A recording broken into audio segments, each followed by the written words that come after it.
meant to your defense and Tanner coming through, not being able to play in the spring ball, and been a real factor for you this year. Yes, Tanner has been one of our most improved players and one of our most consistent players from where he was last year as a first-year starter last year. He has been a very steady guy, unbelievably committed, has just grown up as a player, and more importantly, just his mindset of how he prepares every week. I mean, he goes above and beyond. He puts a lot of work in on his own, and he's just become an excellent leader. He's a very, very talented player. His weaknesses that he had coming out of last season, you know, you just love to see guys, because, I mean, obviously part of our job is to critique and give guys, you know, hey, here's what you got to do to become a better player. And he's worked on those things relentlessly. So I'm really proud of him. And then Justin Foster has quietly become a heck of a player for us. I mean, he really has. And he's just wish we could have redshirted him last year, but we had to have him. And but it's paid off. I mean, he's had a good year for us. He's just got some freaky All-American type guys in front of him, but he's quietly become a very good player, and I think he's got a bright future in front of him. Got a lot of confidence in him, and you know, just a guy that fits our program to a T. Second row door right. Hey, Dabo, Chris Idell from Pemberton Radio. Chris. I'm in the same spot like every year. Let's talk about Pickett, the quarterback for Pitt. What do you see his on film, and it might give you a problem tomorrow night? Yeah, he's a crafty player, man. He buys time. He does a nice job of extending plays. You know, they support him with their run game. I mean, they want to be efficient to where they can kind of stay on schedule. And then he's popping big plays, you know, in the passing game. They like to get him out of the pocket on the boots and neckets. They love that part of the game. But he's a good thrower, and but he's just a great competitor. I mean, and he can get the ball down the field, but he makes plays with his legs. Those are things that he does well, and you can tell that he's very confident in what they're asking him to do. So, good player. Far left. And Coach, the fact that this is now a 4-year process of coming back to this event, 3 of the 4 have been here. I know every game you have an organized build-up and that kind of thing, but does it maybe bring a sense of calm because it's very much routine for you and the staff and the players now, repeating this year after year now? Well, I definitely think experience is a positive. I don't think it's a negative. I think, you know, when you have a lot of experience doing something, there is some confidence that can come from that. But you know, you still got to go do it. We still got a lot of guys on our team that this is their first experience. So, you know, I think that's, no matter how much we've experienced things as coaches, you know, you always have new players that it's the first experience for them. So you kind of rely on the veteran guys to help you. But I did not have to have directions to get to the Ross did. I was telling Ross where to go. I said, pull in the Panthers lot, go left, and we'll come around the back. So kind of nice to know where we were going, and kind of neat to walk out into the stadium when I got here. This is a great, it's a beautiful stadium. And we've had some great moments, so it's neat to be able to come back to a place that you have some really good memories, and you know, hopefully we can do it one more time tomorrow night. Top right, 2 questions up there. Matt Dell, watched Fox out of Columbia. Coach, kind of going off that, you've spoken about the senior class and the success they've had. What do you think they've learned the most about playing in these big games that maybe you don't know when you are an 18-year-old and a freshman? Yeah, just don't make the moment too big. I mean, just really just stay true to what you do. I mean, we don't really, I think just kind of our approach helps them in that. You know, we just try to make every game the biggest game of the year. And I think so they kind of become a little numb to that. We don't prepare any differently. In fact, we probably prepared a little less this week than we did early part of the year, just simply because it's game, whatever, 13 and week 14 for us. And, you know, there's certain things early part of the year that we do that this time of the year we don't do, just simply because of the calendar and where we are and the tread on the tires, so to speak. But I think the biggest thing is we just make everything routine, and we don't ever try to make the stage any bigger week in and week out. We try to make every game the biggest game of the year, and we put everything we got into it. We prepare the same. So I think that helps more than anything with these guys. They all understand it, and, but at the end of the day, you got to play well. Same things that won those other 12 games will win this one. You know, so you got to make a decision on how you're going to play, and continue to prepare with the same commitment, and you got a chance. Top right again. Greg Basaski, ABC Columbia. Coach, this is obviously, like you said, following up a little bit what Pete said there too. The experience carries over, not necessarily the outcome. From 2009 in Tampa to 2018 in Charlotte, what's been the difference in years 6 that you've been in this game to the first year you were in it? And what do you think Coach Narduzzi's experiencing in his first go of this? This will be, so the first one was down there in Tampa in 09, and you know, we didn't punt in that game, and Georgia Tech didn't punt either. Only game we've ever been a part of where neither team punted once. That was an unbelievable experience. You know, it was. I think that was new for everybody because I don't think they had it in Tampa before. So that was kind of a one and done, I believe, maybe. I can't remember who was in the team, if it was there or not. But you know, it was a great experience for us. And then when we had an opportunity to get back in it, and 2 years later, in 11, we had a lot of guys that were in that game that, you know, they wanted to finish. And we played maybe one of our best games of the year in that moment. I think the main thing for me back in 09, I was so, it was my first year. And I was so excited to just win the division because we hadn't done that. And I was so excited to have an opportunity to go compete for our championship first time in 20 years. And we were, you know, I kind of had it all scripted in my mind on how it was supposed to go. And man, it didn't go that way. I think they went 86 yards on us there to win that game at the end. And I remember walking off the field in Tampa, and oranges were being thrown at us. And I'm like, man, this is just like, man, you know. I mean, I always tell myself, God says oops. And I'm just like, you know, I don't like that, but that's kind of what I live by. Because I was like, we're supposed to be going to the Orange Bowl. You know, 30 years since we've been in the Orange Bowl, and hadn't won an ACC championship in 20 years. And so it was a very disappointing moment. But it's ironic that 6 years later we were back in Tampa and won the national championship. So, you know, I think the biggest thing is just don't let one moment define you. You know, just keep working to get better and keep growing and learning lessons, and you know, that's what we did. And I think Pat's probably the same way. I mean, he's probably thrilled to be in the game, and because his team has earned that. You start the season, everybody's kind of running the race, if you will, but only one's going to win. And man, they came out on top, and that's all that matters. So I know that they're probably super excited to have the experience for the first time. They're going to do everything they can to win the game, and they certainly are capable of beating us. There's no question about it. And nothing matters. You don't carry over the touchdowns, you know. You don't carry over the sacks. You don't carry over the mistakes either. It's all about this game. In championship football, anything can happen. But regardless of what happens, if we win the game, man, what a great opportunity for him to continue to grow their program. You know, that's, for us, that's kind of, it's all built together year after year after year, just trying to have consistency. And we've been able to do that. But it's, then the biggest thing is I think that's changed is we have a consistent venue. You know, when I first got the job, it was a different venue, a bunch. And now we've had the consistency in the venue, and you kind of know what you're shooting for. So you have this visualization year in and year out, as opposed to, you know, all right, okay, where are we playing? All right, that type of deal. So I think it's given us a lot of stability in our league and credibility. Second row. Third row. Hey, Coach Trevor Grove, CUTigers.com. Jamie Skalski just played in the one game at Georgia Tech when Kendall Joseph was hurt, so I presume he'll be playing for you moving forward. How much can he help you on defense and special teams in the postseason?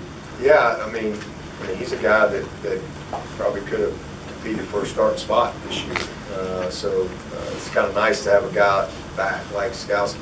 He's got 3 games left. So hopefully we can get 3 games. That would be awesome. But it's huge to get a player like that to be available. And we got a couple of young guys as well that we've kind of saved, if you will, for kind of this time of the year that they were kind of green lighting and hopefully can get some help in the postseason from a couple of them. So right, middle of the room. Dabo, Rich Walsh, CBS, Pittsburgh. This Pitt team, is it much different or better than that team that beat you in 2016? You're going to ask me that after the game? That one was pretty good. It was Peterman was at the quarterback, and they were really, that was a crazy game. I mean, Sean had maybe the game of his life, and threw for like 580 yards, but we had 3 interceptions. And I think a couple were down on the red zone, and that was an unbelievably competitive game on both sides. We couldn't stop them. They couldn't stop us. We couldn't stop them. We had more turnovers than they did, and that ended up being the difference in the game. And then they stopped us on 4th and 1 at the end of the game. Well, we could have put it away, and we didn't. And then they made a great kid. But it was just an awesome game. You know, I don't see much different. I think defensively they're exactly the same. In your grits, you know, you can beat us, come beat us. You know, they don't give you any layups. They give you no layups. They're not a bend but don't break type of deal. They're going to challenge you and you know, and force the issue. And then on the offensive side, they're a little different than when Canada was there, but not much.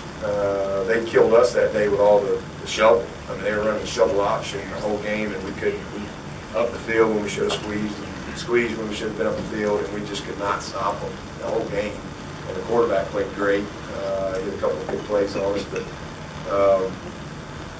they're a little different schematically as far as just kind of the style. You haven't seen as much of that, but they still do a lot of shifts, they do a lot of motions. They're still run-oriented. They're still a very physical approach. That has not changed. Second row. Coach, Jerry DePaul, Pittsburgh Tribune Review. I know coaches sometimes follow each other, you know, follow some of the strategies they use, sometimes even copy some of the strategies. What do you know about Pat before he joined the ACC? I knew nothing about, other than he was at Michigan State, you know, because I knew Mark D'Antonio. I've gotten to know him over the years. I really like Mark. And so I watched them play, and I always had great respect of the defenses that they had there and their style of play. So I just knew of him professionally, but I didn't know him. And then when he came in the league, it was pretty cool to get to know him. He's a lot like a Dazio, you know. He's just. There's no gray area with Pat. You know, he's a very passionate guy, and he just loves what he does. Loves the players. I think he's about all the right things.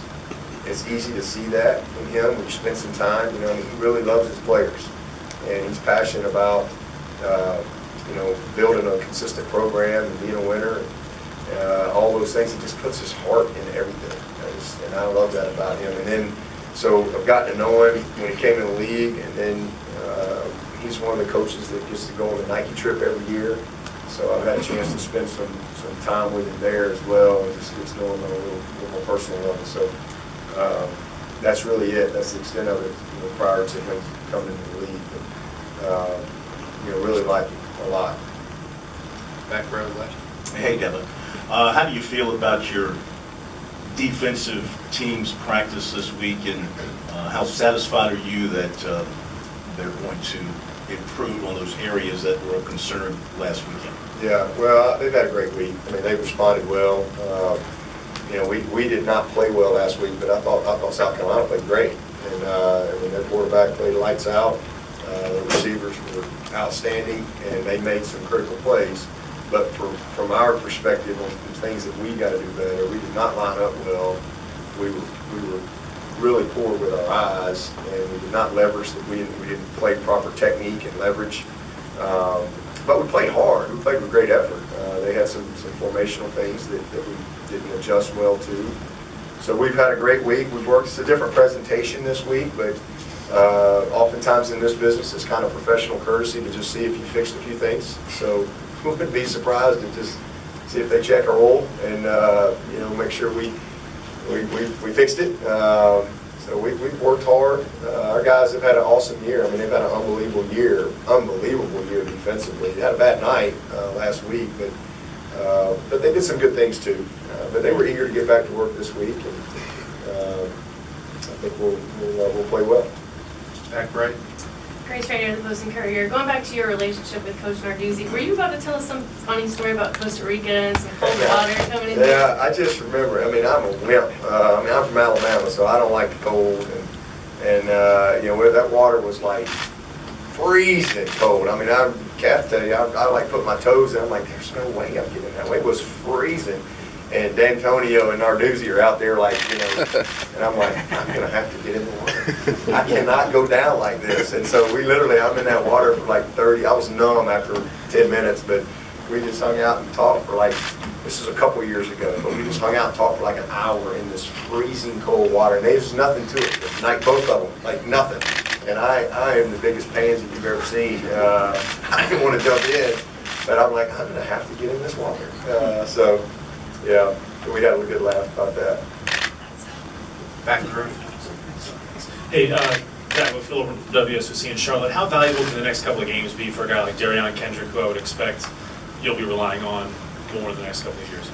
Yeah, all the games have been valuable. I mean, I think if you watch this down the stretch, he's become a guy that's been more and more involved, and he's just a great football player. His confidence has grown. The game has slowed down to him.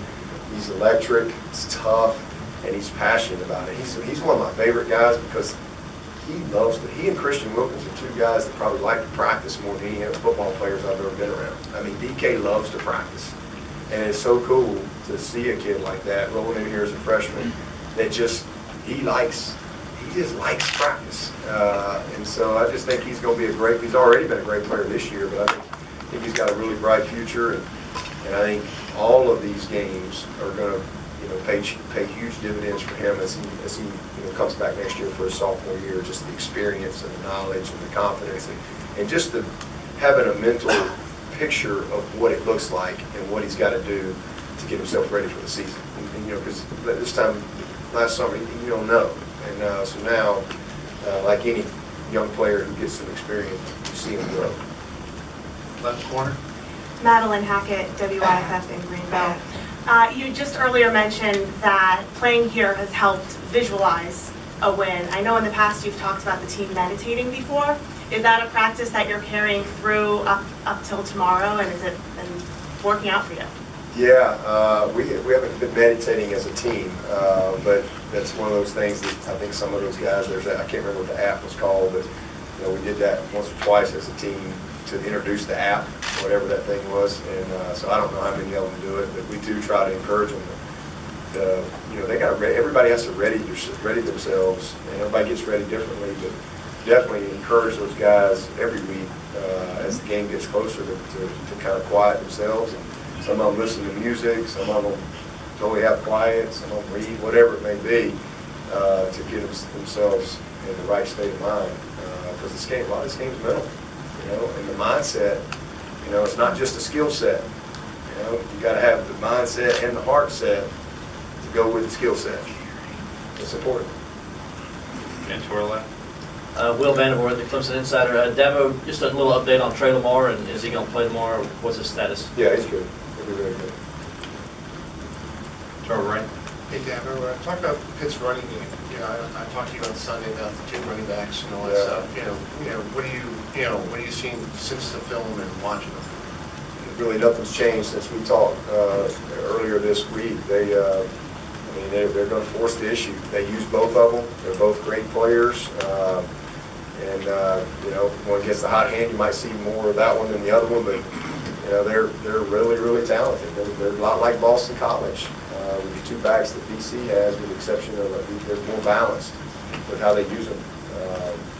They're going to run all the pull schemes, gap schemes, and they'll run some zone, and then all the play actions off of it. But everything goes through the running backs with this team. Everything. Any other questions? Last question, back row. Hey, Dabo, Sanders Sullivan, CUTigers.com. Tony was telling us earlier this week how Travis sort of still doesn't really know his potential. ACC Player of the Year. What's his ceiling, or does he even have one? I don't think so. I think he can be as good as he wants to be, and just good Lord keep him healthy. He's that is just kind of his demeanor every day. He does not carry himself in any regard like he's some type of superstar or something like that. He's very unique that way. He just kind of blends in, except for when you hand him the ball and he stands out. He's just a very low maintenance superstar and loves his teammates. Doesn't say a whole lot. He's hilarious though. He's got a great personality and just a sweet kid. I mean, just really has a sweet spirit to him. Tony's done an awesome job with that group, and really proud of him. I mean, you know, told me he's player of the year, and he couldn't believe it. He's like, what? You know, he couldn't believe it. So he's come a long way, but he's still got a lot more room for growth, mentally and physically, and I think he'll continue to do that, put the work in. But he's a special player and will play for a long time if he can stay healthy.